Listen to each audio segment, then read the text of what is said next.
Welcome to Dimension Column Types. In this video, I want to explain just a little bit more about the columns that you see in these dimension tables. Now, in the video that was entitled Understanding Dimensions, there were actually two parts to that video, part 1 and 2. I talked about what dimensions are for, and in part 2 specifically, I gave you an example, a visual of a dimension table and some of the columns that are in it. And what I want to drill into just a little bit here is that a dimension table actually stores more than just attributes. Now, if you want to think about the data warehouse, the fact table is going to be the smallest table in terms of width. It's going to have some keys that we use to join the dimension tables to this fact table, and then we're going to have usually just one or two, just a very few number of measures. So you may have 7, 8 columns, at the most in a fact table. Actually, don't hold me to that. Fact tables can be pretty wide, but for the most part, the fact table is going to be relatively thin. Now, the dimension table is where we store all those attributes and things out there that describe those facts. And it actually stores data that's not in the fact table. The fact table tells us what? Okay, and usually it shows us measurable things, numbers most of the time. And the dimension tables are going to show us everything else that describes whatever we need to know about that number. And so as a result, a dimension table can have at least 5 different column types. Although you may not ever think of them this way, you may not ever consciously think of the different column types you're adding, whether it's a member or a key or whatever.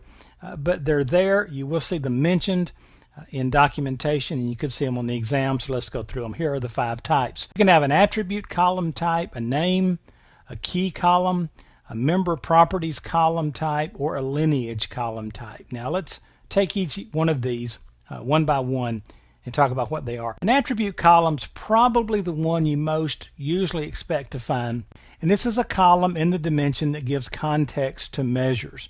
It's used by tools to create pivot tables, drill downs, slice and dice the data. It's things like day of the week, hour of the day, week of the year, quarter, that sort of thing. That's an attribute column. It's an attribute of the data. Now, a name column is used to make the reported data easier to read. It's where we're going to load human readable names to the various entities like customers, orders, the name of the product. We see in our fact table that 23 things were sold. Well, in the dimension table, somewhere we may have a product dimension table that will give the product name of however many of those it was that I said was sold.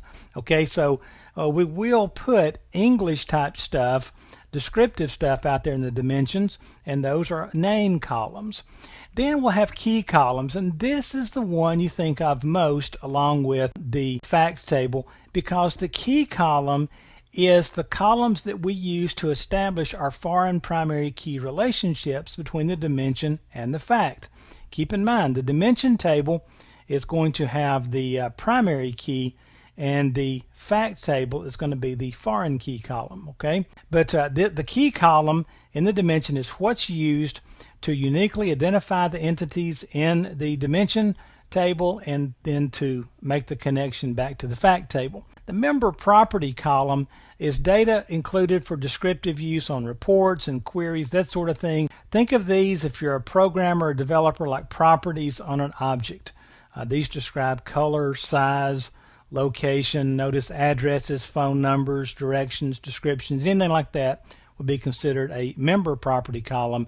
And then, of course, the lineage column is one we stick out there to store whatever auditing information, whatever source information we want. And there can be as many of these as we would like.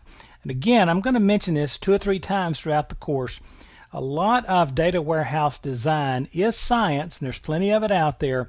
But a fair amount of this is art also. And so you'll see different uses of each one of these columns. Some people are a little bit more verbose in the lineage aspect, some are not. Some use more member property columns. It all depends on what you're trying to do with this data, the kind of reports you're trying to pull, and there is a fair amount of iteration in data warehouse design. You may design your warehouse, start to pull a few reports and say, wait a minute, I need more information here. So you may have to go back and plug some information into your dimensions. You want to get all this done in testing. You don't want to be changing everything, your data loads and all that stuff out there in production. It gets kind of risky. But anyway, that's your different dimension column types. You will hear about these. Just make sure they make sense to you. And I'll point some of these out as we actually start to build our dimensions later on in the course.